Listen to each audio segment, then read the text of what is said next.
이 시간 우리에게 은혜 부어주신 하나님의 말씀은 갈라디아서 5장 16절에서 24절 말씀입니다.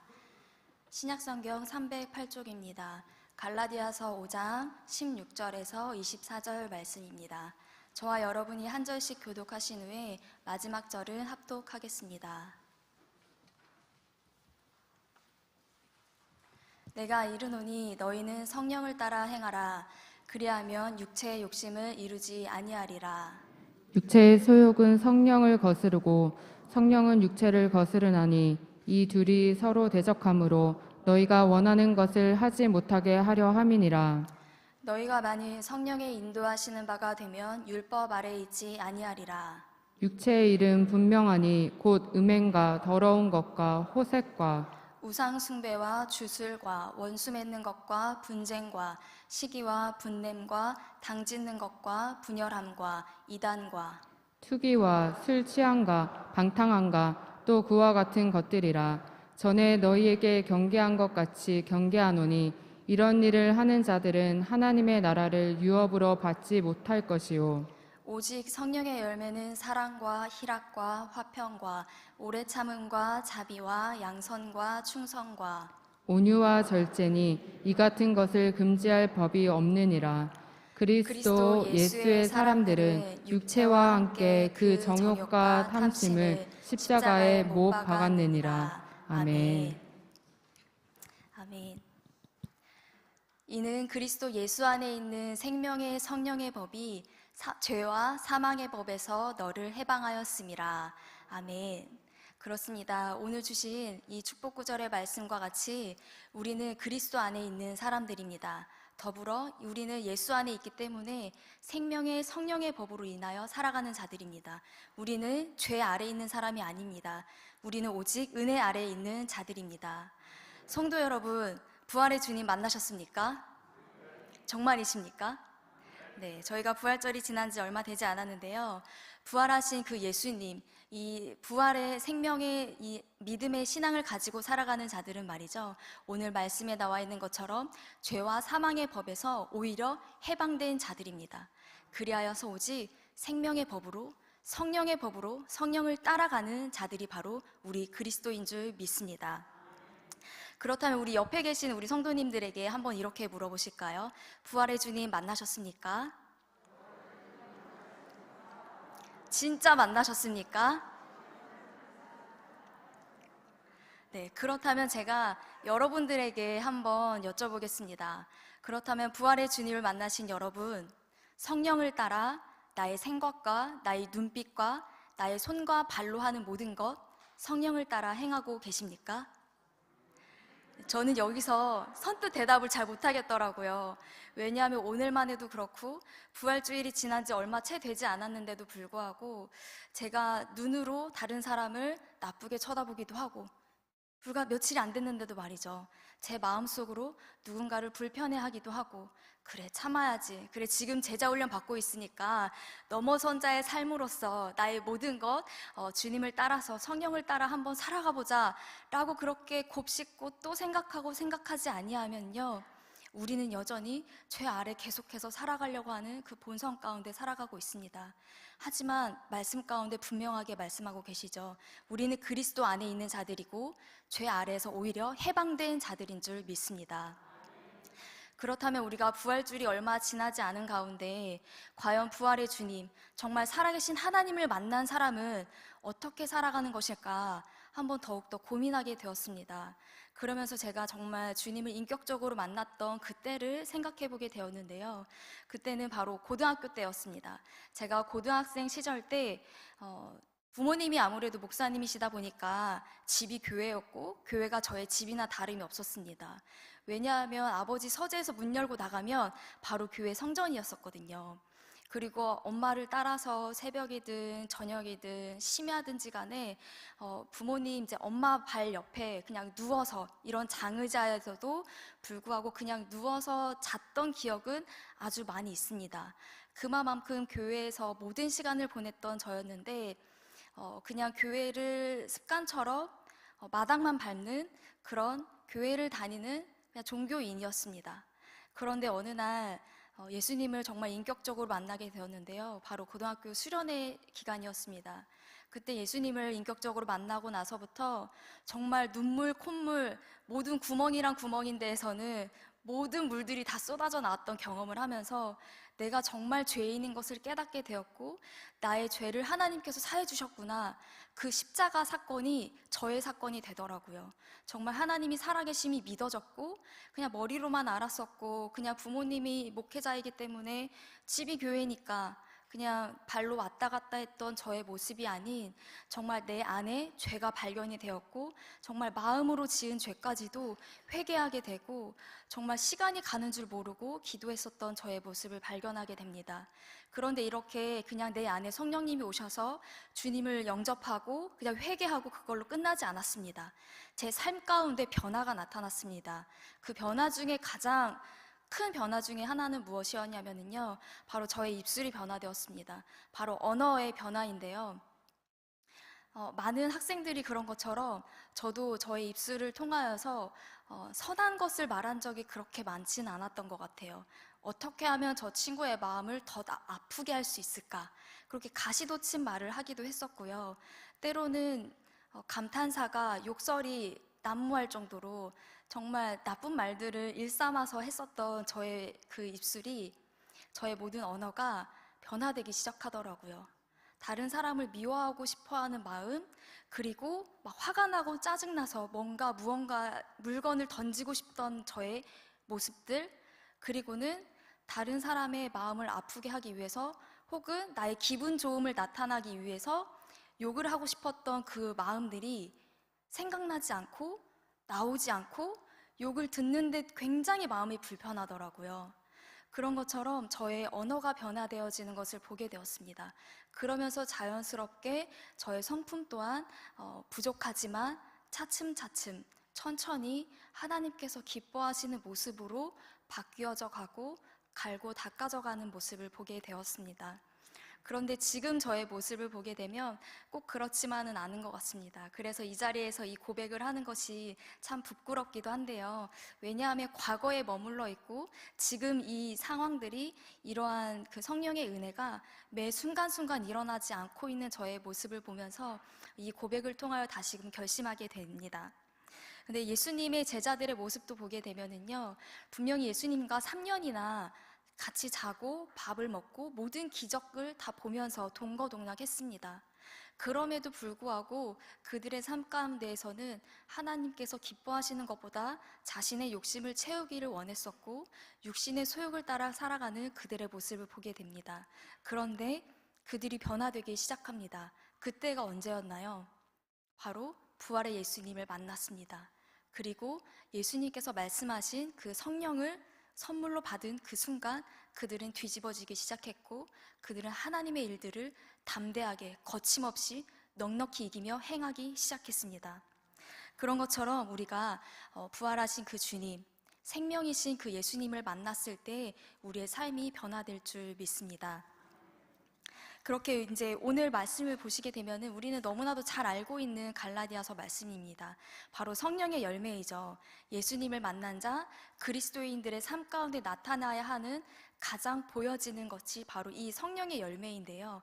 이 성령의 열매를 통하여서 이 사람이 누구인지 알게 됩니다. 그런데요, 성령의 열매는 우리가 너무 잘 알고 계시니까 그 말씀은 뒤로 하고 먼저 16절의 말씀부터 우리가 차츰차츰 한번 살펴보려고 합니다. 과연 예수를 만난 자, 성령을 따르는 자는 어떤 생각을 하고 어떻게 살아가야 하고 어떠한 사람이 과연 성령에 행하는 자인지 한번 보도록 하겠습니다. 저희 16절 말씀입니다. 16절 말씀을 함께 읽어보도록 하겠습니다. 시작. 내가 이르노니 너희는 성령을 따라 행하라. 그리하면 육체의 욕심을 이루지 아니하리라. 아멘. 여기에서 내가는 누구일까요? 누군가가 이야기를 하고 있습니다. 이 대화를 바로 내가, 바울이 이야기를 하고 있습니다. 그리고 너희는 누구일까요? 바울은 바로 갈라디아 교인들에게 말씀하고 있습니다. 뭐라고 말씀하시나요? 바로 성령을 따라 행하라 라고 이야기를 합니다. 성령을 따라 행하라 라고 말씀을 하시는데, 여기에서 성령을 따라서 행한다라는 것은 곁에서 걸어가다입니다. 성령 안에 걸어가는 것을 말합니다. 성령 안에 걸어가고 성령 곁에서 함께 걸어가는 것은 무엇을 말할까요? 함께 걸어가기만 하는 것뿐만이 아니라 그 옆에서 그 삶을 성령이 말씀하시는 대로 행함이 있는 것입니다. 바로 성령을 따라가는 것은 바로 하나님이 말씀하시는 대로 행동을 하는 것을 말합니다. 이 하나님께서 말씀하시는 성령의 법을 따라서 멈추지 아니하고 끊임없이 행동하는 것을 뜻합니다. 그렇다면 우리가 왜 이렇게 살아야 할까라는 궁금증이 들게 되는데요. 이 짧은 한 절 말씀이지만 이 말씀 가운데 두 가지로 대표되는 단어들이 있습니다. 힌트를 드리자면 대조적인 서로 상반된 관계를 가지고 있는 단어가 있는데요. 그 두 단어는 무엇인지 혹시 아실까요? 그 단어는 바로 네, 맞습니다. 바로 성령 그리고 육체. 이 두 가지의 단어가 서로 반대되는 의미를 가지고 있는데요. 여기에서 먼저 성령을 따라라. 그리하면 육체의 욕심을 이루지 아니할 것이다. 라고 분명하게 말씀을 해주고 계시지요. 바로 반대의 길을 걸어가고 있는데, 그런데 분명히 우리는 성령의 사람이고 하나님을 믿는 사람들인데 우리가 육체의 욕심을 당연히 거스르는 자 아닌가? 라고 생각을 하게 됩니다. 그런데요, 갈라디아 교인들에게 했었던 또 다른 말씀을 보시게 되면은요, 바울은 이렇게 말을 합니다. 바로 갈라디아서 3장 3절 말씀에 나와 있습니다. 끝쪽에 보시게 되면, 중간부터 보시면 성령으로 시작하였다가 이제는 육체로 마치겠느냐 라고 이야기를 합니다.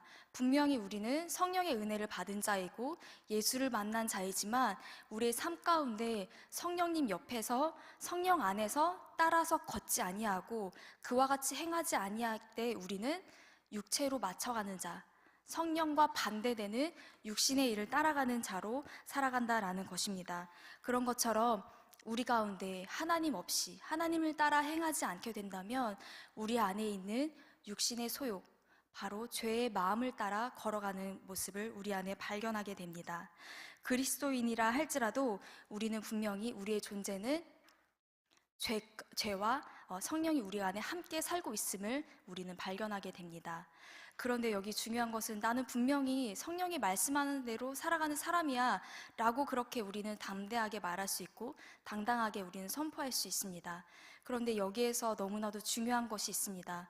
무엇이냐 하면은요, 나는 거룩한 삶을 갈망하는 사람이야, 나는 하나님을 따르는 사람이야 라고 말을 하고 그렇게 행하려고 하지만 그럼에도 불구하고 우리 가운데 성령님이 주체가 되지 않고 내가 주체가 될 수 있습니다. 바로 나는 성령을 따라서 행한다고 말을 하지만, 거룩한 삶을 산다라고 말을 하지만 진심으로 정말로 성령님을 따라 행하는 것이 아니라, 그러니까 하나님이 주체가 되어서 나를 인도하시고 나를 이끌어가는 것이 아니라 내가 주체가 되어서 내가 거룩하게 살려고 하나님의 힘 없이 내 마음대로 내가 정말 거룩한 삶을 살아야지 결단하고, 하나님 없이 하나님 빼고 나의 힘으로 내가 주체가 되어서 나의 노력과 나의 의지로 거룩하게 살려고 할 수도 있다라는 것입니다.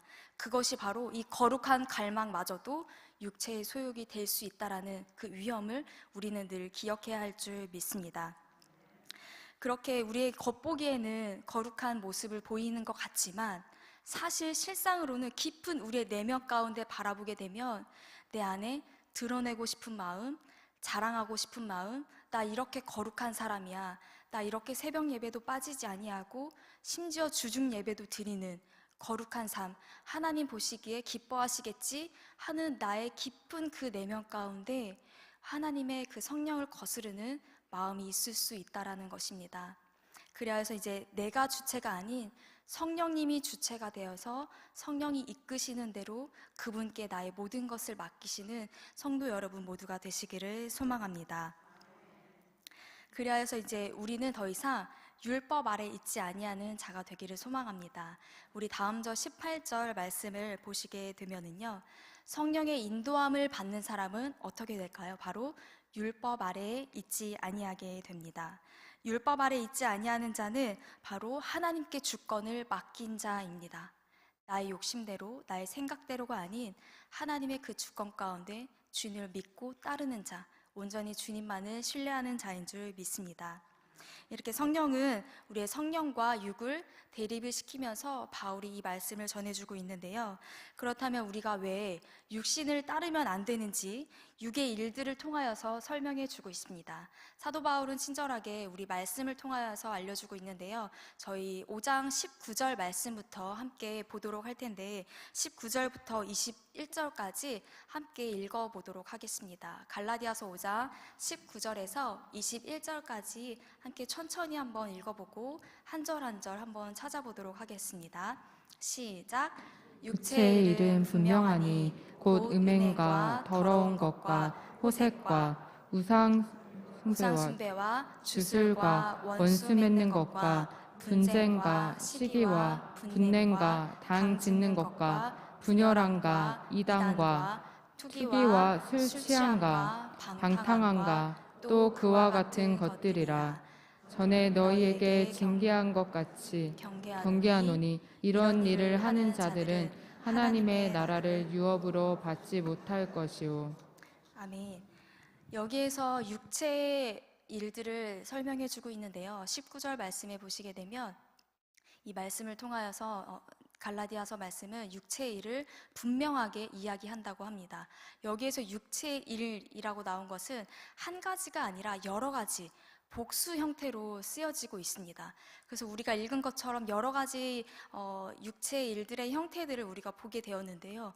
육체는 한 가지로만 나타나는 것이 아니라 어떠한 상황과 어떠한 그런 마음의 형태에 따라서 다양한 모습으로 죄의 모습들이 드러난다라는 것입니다. 먼저 여기에서 보시게 되면 한 신학자는 이 육체의 소욕에 대해서 육체의 일들을 네 가지로 구분해서 이야기를 해주고 있습니다.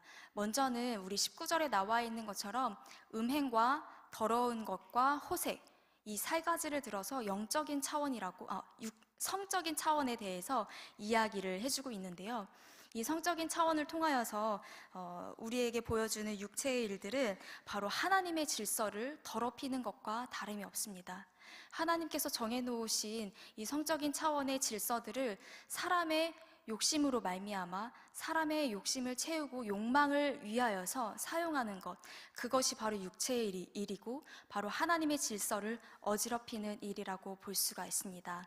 다음으로는요, 두 번째 이제 20절 말씀에 보시게 되면 두 가지 단어가 나옵니다. 바로 우상숭배와 주술입니다.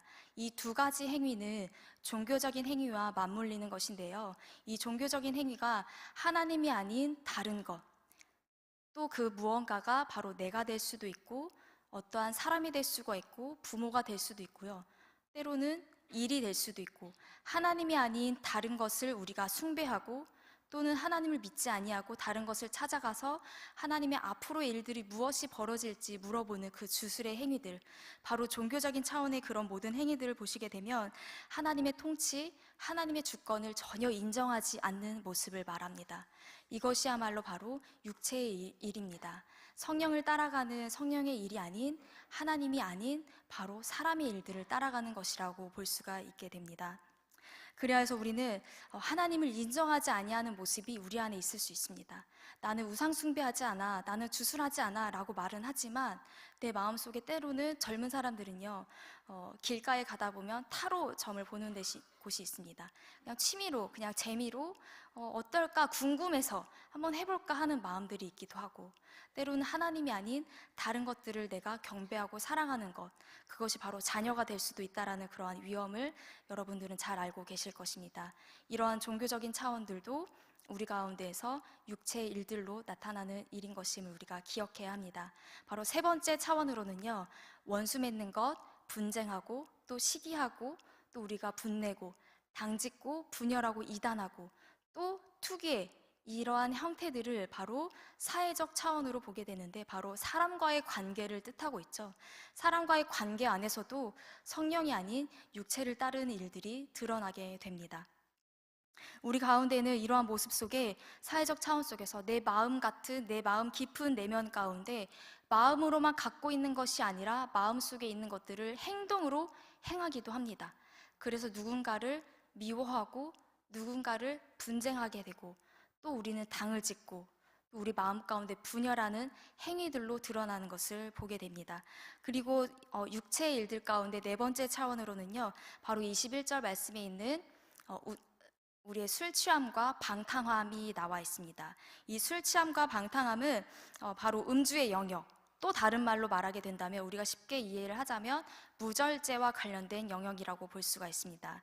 이것들을 보게 되면 하나님 외에 취하는 것, 하나님보다 더 깊이 우리가 가까이 하고 그것을 의지하는 것, 일종의 중독과도 관련이 될 수가 있는데요. 나는 술 마시지 않아, 나는 그렇게 방탕하게 살지 않는 것 같아 라고 말을 하지만, 그럼에도 불구하고 우리 가운데 하나님 외에 다른 것을 취하고 다른 것을 우선순위로 우리가 더 따르고 있다라면은 그것이 바로 술 취함과 방탕함과 다르지 않다라고 말해주고 있습니다. 우리가 보기에는 중독이라고 말하지 못하고 또 애매한 것들이 있습니다. 쉽게 말하자면은 모든 직장 생활 하시는 분들이 많이 계실 텐데요. 일 중독, 워커홀릭이라고 하죠. 이것 또한 우리에게는 중독일 수도 있습니다. 그리고 스마트폰, 저도 자기 전까지 핸드폰을 놓치지 않는 경우들이 있고, 또 그 스마트폰과 연결돼서 우리는 유튜브, 이러한 이제 미디어들을 통하여서 바라보고 있는 우리의 그런 중독들이 있을 수도 있고요. 또는 자녀를 너무나도 사랑하는 자녀의 사랑에 그러한 우리의 중독도 있을 수가 있습니다. 그런 것처럼 우리 가운데에는 육체의 일을 따르게 된다면 이러한 네 가지 차원 가운데 우리는 마음을 빼앗기고 그것을 생각만 하고 빼앗길 뿐만 아니라 행동으로까지도 옮기는 것이 우리의 모습입니다. 이러한 우리의 무절제함을 통하여서 우리가 육체의 소욕을 따르고 있다는 기준을 다시 한번 돌이켜 보시면 좋을 것 같습니다. 우리 이제 21절 하반절 보시게 되시면은요, 중간에 노란색으로 글씨가 되어 있는데 이런 일들을 행하는 자라고 나와 있습니다. 앞서 말하고 있는 19절부터 21절까지 나와 있는 육체의 일들, 이 일을 행하는 자, 바로 이런 일들을 행하는 자들은 하나님의 나라를 유업으로 얻지 못할 것이다 라고 말씀을 하고 있습니다. 여기에서 우리가 보고 있는 것은 이런 일들을 행하는 자, 나는 아닌 것 같은데 라고 하지만 제가 조금씩 풀어서 설명을 드렸을 때 조금이라도 하나라도 걸리지 않는 부분은 없으셨을 것입니다. 이러한 모습들 속에서 우리는 습관처럼, 버릇처럼 우리 가운데 육체의 일들이 일어나고 있는 것을 보게 됩니다. 그렇게 우리가 육체의 일을 탐하고 또 즐기고 하나님보다도 더 의지하고 하나님의 그 주권을 우리가 인정한다고 하지만 우리의 생각과 따르는 행동 가운데는 전혀 그렇지 아니하고 우리의 행동은, 육체의 행동은 습관처럼 여전히 그 네 가지 차원을 너무나도 자연스럽게 반복하고 있습니다. 그런데 우리가 정말 하나님을 신뢰한다고 한다면 과연 이러한 일들을 할 수 있을까요? 그렇지 못할 것입니다. 그렇다면 우리가 육체의 일과 반대되는 일, 바로 성령의 일이겠죠. 바로 성령을 따르는 자의 삶은 어떠한지 함께 한번 보실까요? 너무나도 잘 알고 계시는 오늘의 말씀 5장 22절부터 24절까지의 말씀입니다. 우리 두 절 말씀 22절과 23절 말씀 함께 읽어보도록 하실까요? 함께 읽겠습니다. 오직 성령의 열매는 사랑과 희락과 화평과 오래 참음과 자비와 양성과 충성과 온유와 절제니 이 같은 것을 금지할 법이 없느니라. 아멘. 우리가 앞서서 살펴봤던 육체의 일은 제가 복수의 형태로 나와 있다라고 말씀을 드렸습니다. 그런데 성령의 열매는요, 한 가지로 설명이 됩니다. 우리가 성령의 열매가 9가지로 하나하나 구분되어서 따로따로 떨어져 있는 것 같이 9가지 이렇게 복수의 형태라고 보이지만 여기에서 사용되어진 성령의 열매는요, 한 가지를 뜻합니다. 우리가 육체의 일은 여러 가지 형태로 보고 복수의 형태라는 것을 인정을 하고 우리가 쉽게 이해할 수 있지만 이 성령의 열매는 여러 가지가 아닌, 구분되어진 것이 아닌 오직 한 가지의 열매, 같이 함께 일어나는 하나님의 그 귀한 열매인 줄 믿습니다. 성령의 열매는 바로 성령님께서 우리 가운데 역사하시는 바로 하나님의 모습입니다. 하나님의 모습, 하나님의 그 다양한 성품이 우리의 가운데서 성령의 열매를 통하여서 이렇게 일어날 줄 믿습니다. 그렇다면 우리가 이 말씀을 너무나 잘 알고 있기 때문에 바로 그 다음 절로 넘어가겠습니다. 우리가 그렇다면 어떻게 이렇게 성령의 열매를 맺으면서 살아갈 수 있을까요? 육체의 일들을 우리가 생각과 우리의 행동과 우리의 마음을 주관하기가 참 쉽지 않은데 어떻게 하면 우리가 성령의 열매를, 이 9가지의 열매를 단번에 함께 우리가 열매를 맺어가며 우리가 살아갈 수 있을까요? 바로 24절과 25절 말씀을 통하여서 우리의 적용점을 찾아볼 수가 있습니다.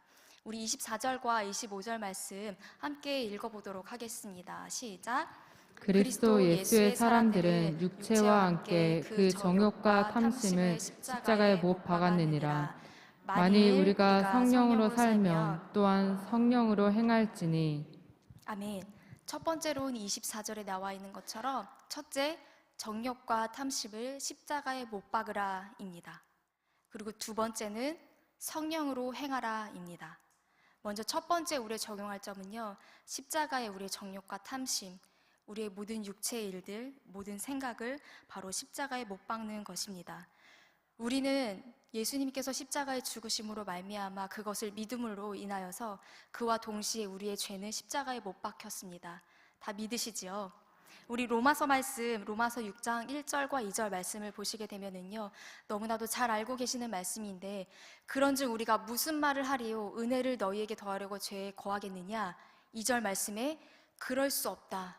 왜 그럴 수 없습니까? 우리는 죄에 대하여 이미 죽었습니다. 죽었기 때문에 죄에 대하여 죽은 우리는 그 가운데 살아갈 수 없습니다. 십자가에 못 박게 되면은요, 반드시 죽습니다. 바로 죽음으로 끝나게 됩니다. 우리의 죄도 분명히 반드시 십자가에 못 박았습니다. 그렇다면 우리의 죄도 십자가에 죽음에 이르렀습니다. 이미 십자가에서 죽음을 이뤘습니다. 그런데 말이죠, 십자가에서 죽어가는 그 과정, 1초 만에 끝날 수 있을까요? 한 일순간에 단번에 그 죽음이 끝날 수 있을까요? 목숨이 끊어질 수 있을까요? 길게는 십자가에서의 고통이 72시간을 간다고 합니다. 십자가에 달려서 그 죽음이 1초 만에, 10초 만에, 한순간 만에 끝나지 않는다라는 것입니다. 분명한 사실은 우리의 죄가 예수님과 함께 그 십자가에 못 박혔습니다. 그리고 분명한 끝은 죽음입니다. 그렇지만 그 죽어가는 과정 가운데 우리가 함께 있다라는 것을 기억하면 좋을 것 같습니다. 분명히 우리의 죄들을 우리가 함께 살아가고 있지만 죄 안에 죽었기 때문에 우리가 그 아래서 우리가 살아갈 수 없음을 기억하시기 바랍니다. 우리가 당장 숨이 끊어지지 않은 채로 살아가지만 죄가 우리 안에 여전히 함께 살아가고 있지만 다음 말씀에 보시게 되면 우리는 성령을 따라 살아가는 자입니다. 우리의 마지막은 결국 우리의 마지막 순간은 우리가 죽음과 함께 우리가 다시 부활해서 예수님을 만나는 그 순간, 그 천국을 소망하는 그 순간에는 분명히 우리가 죄가 깨끗하게 모든 것들이 완전히 없어지는, 우리 안에서도 죄와 성령의 법이 싸우지 않아도 될 만큼 죄가 완전히 사라지게 됩니다. 그렇지만 지금 여전히 우리의 죄를 계속해서 죽여가고 있는 과정에 있습니다. 그런데 이 죽어가는 과정 가운데 우리는 열심히 싸워야 하는데요, 그 싸움을 이길 수 있는 그 방법, 바로 오늘 말씀을 읽진 않았지만 25절 말씀을 함께 결론으로 나아갔으면 좋겠습니다. 25절 말씀에 보게 되면은 우리가 성령으로 살면 또한 성령으로 행할지니, 바로 우리는 성령으로 사는 자입니다. 성령으로 행해야 합니다. 바로 성령님이 하시는 역할 중에 많은 일들이 있으신데요, 그 중에 대표적으로 어떤 말씀이 있을까요? 제가 아무리 곰곰이 생각해봤을 때 성령 하면 떠오르는 말씀은 이 말씀이더라고요. 바로 요한복음 말씀에 나와 있는데 보혜사 성령님에 대한 말씀입니다.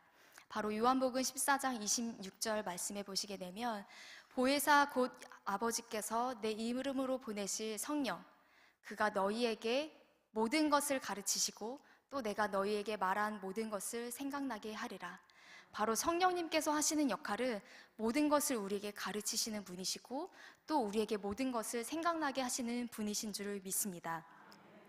성령님께서는 우리에게 바로 똑똑하게 하고 내가 버벅거릴 때 할 말을 생각나게 하고 누군가와 말싸움했을 때 이길 수 있는 나의 입술에 그런 강력한 말을 주시는 것, 그것을 뜻하는 것이 아닙니다. 바로 우리 가운데 예수님의 말씀을 가르쳐 주시는 것이죠. 우리가 말씀을 통하여서 오늘 또 이렇게 예배를 통하여서 새벽마다 또한 큐티를 하면서 순간순간 우리가 매일매일 하나님의 말씀을 듣고 배우고 또 말씀을 내 마음 가운데 새겨 나아갑니다. 그런데 그 말씀을 가르치시는 분은 바로 보혜사 성령님이신 줄 믿습니다. 그 성령으로 말미암아 우리에게 모든 것을 가르쳐 주시고 또 그것을 뛰어넘어서 내가 할 말들을, 또 내가 해야 할 모든 것들을 생각나게 하십니다. 우리가 듣고 배웠던 그 말씀, 큐티하면서 묵상했던 하나님이 내게 주셨던 그 말씀을 우리의 삶 가운데서 생각나게 하십니다. 그것이 바로 생각나는 것을 따라 행하는 것이 바로 성령을 따라가는 자의 삶이 된 것을 우리는 믿습니다. 그렇게 성령을 따라 살아가는 사람은요, 우리는 너무나도 잘 알고 있는 그 성령의 열매, 그 9가지의 열매를 우리는 기쁜 마음으로 충만하게 넉넉히 열매 맺게 될 줄 믿습니다.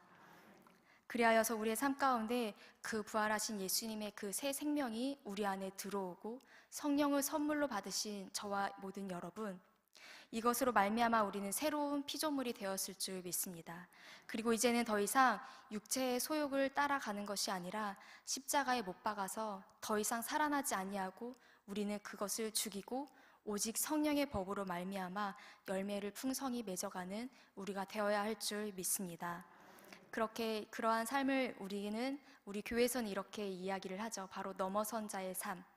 우리의 삶 가운데 성령의 열매를 맺는 사람, 성령의 열매를 통하여서 넘어선 자의 삶이 예수님을 만났던 그 과거에 머물러 있는 것이 아니라 지금 이 순간, 그리고 내일 모든 순간순간 가운데 육체의 일들이, 육체의 소욕이 내 가운데 올라올 때 그 순간 속에 성령님께서 말씀이 생각나게 하시고 말씀을 가르치셔서 나의 모든 것 십자가에 못 박고 성령님이 따라가는, 성령님과 함께 옆에서 걸어가는, 성령 안에서 행하는 우리의 행동이, 모든 것들이 변화되어서 성령의 열매를 맺어가는 것이 기쁘고 그렇게 어렵지 않은 저와 여러분이 되었으면 좋겠습니다.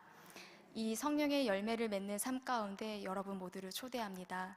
이 모든 것들이 과거에 머물지 않았으면 좋겠습니다. 제가 처음에 고백했던 것처럼 저의 과거 가운데 만났던 그 예수님이, 인격적으로 만났던 그 예수님을 말씀을 통하여서 그냥 말씀을 읽어서 해치워버리고 그냥 빨리 때우는 것이 아니라 정말 깊이 깊이 만나서 성령님께서 역사하시는 그 귀한 음성을 들으면서 우리의 삶으로 변화되어지는, 우리의 자녀들을 바라볼 때 우리의 눈빛 가운데 성령의 눈빛으로 바라보고 사랑의 눈으로 우리 아이들을 품어주고, 또한 우리 가족 가운데 서로 남편과 아내가 대화할 때, 우리가 동료들과 함께 이야기를 나누고 삶을 살아갈 때 우리의 삶 가운데서 성령님이 행하는 것처럼 성령의 모습이 드러나고 보여지는 우리가 되기를 소망합니다. 이 시간 우리 함께 기도하실 텐데요. 거룩하신 성령님, 이 자리 가운데 임하여 주시옵소서. 우리 가운데 행하여 주시옵소서. 오직 하나님의 말씀만이 우리를 살릴 줄 믿습니다. 우리의 죄를 모두 십자가 앞에 내려놓습니다. 하나님 아버지, 성령님, 우리를 불쌍히 여겨주시고 우리 가운데 행하셔서 성령의 불로 우리의 모든 헛된 마음 주님 못 박게 하여 주시옵소서. 하루에도 몇 번이고 다시 주님을 십자가에 못 박는 것이 아니라 이 시간 가운데 성령의 불로 우리의 모든 악한 육체의 일들을 태우시고 오직 하나님만이 일하여 주시옵소서 하는 마음을 가지고 이 시간 함께 거룩하신 성령이여 우리의 믿음의 고백, 이 찬양을 함께 부르도록 하겠습니다.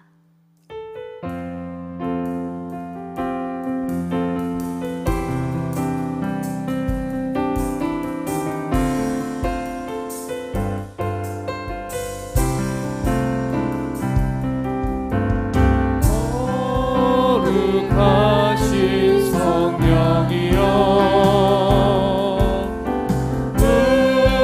우리에게 임하소서. 성령의 불로 오셔서 세상 헛된 마음 깨우소서. 손 들고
소망합니다. 성령 하나님, 이 시간 가운데 우리의 마음속에 임하여 주시옵소서. 부활의 그 주님, 부활절이 얼마 지나지 않았음에도 불구하고 우리 마음속에서는 여전히 성령님보다도 육체의 일들을 따라갔던 우리의 연약한 모습을 주님 고백합니다. 주님, 과거에 만났던 그 예수님의 그 사랑을 우리는 여전히 그것을 붙들고 살아갑니다. 주님, 오늘 다시금 성령의 임재하심을 우리가 다시 경험하기를 소망합니다. 아버지 하나님, 이 자리 가운데 임하여 주시옵소서 하는 그런 귀한 마음을 가지고 성령님, 이 자리 가운데 우리에게 임하여 주시옵소서, 우리와 함께하여 주시옵소서. 이 시간 함께 기도하심으로 나아가시겠습니다. 함께 기도하겠습니다. 거룩하신 아버지 하나님, 우리가 이 시간 가운데 말씀을 붙들고 나아갑니다. 아버지 하나님, 우리의 마음속에 주님 하나님의 그 말씀을 붙잡고 성령의 인도하심 따라 살아가기를 소망합니다. 아버지, 우리의 생각과 육체의 생각과 죄의 마음으로 살아가는 것이 아닌 아버지 오직 하나님만 바라보고 아버지 주님께서 부어주신 그 귀한 성령의 은혜로 말미암아 성령의 열매를 맺어가는 우리의 삶이 되어지기를 소망합니다. 아버지 하나님, 우리 가운데 하나님께서 부어주신 하나님의 그 말씀을 성령을 통하여서 주님 생각나게 하여 주시고 우리가 만나는 사람들과 함께 관계를 할 때 우리의 삶 가운데 모든 것을 속에서 성령님을 통하여서 우리의 말씀 생각나게 하여 주시고 아버지 우리를 가르쳐 주시옵소서. 하나님께서 부어주시는 말씀을 통하여 아버지 우리가 온전히 주님 앞에 나아가기를 소망합니다. 아버지 이곳 가운데 이 자리 가운데 주님 임하여 주시옵소서. 아버지 하나님, 우리가 예수를 닮기 소망합니다. 주의 성령을 열매를 맺기에는 아버지 우리의 연약함이 있음을 고백합니다. 우리 각자에게 있는 아버지 하나님의 그 은혜를 아버지 우리의 연약함을 주님 앞에 고백하오니 아버지 주님 우리를 불쌍히 여기시고 아버지 주님의 사랑의 은혜로 인하여서 주님 우리에게 희락과 화평과 오래 참음과 자비와 충성과 온유와 절제와 양성과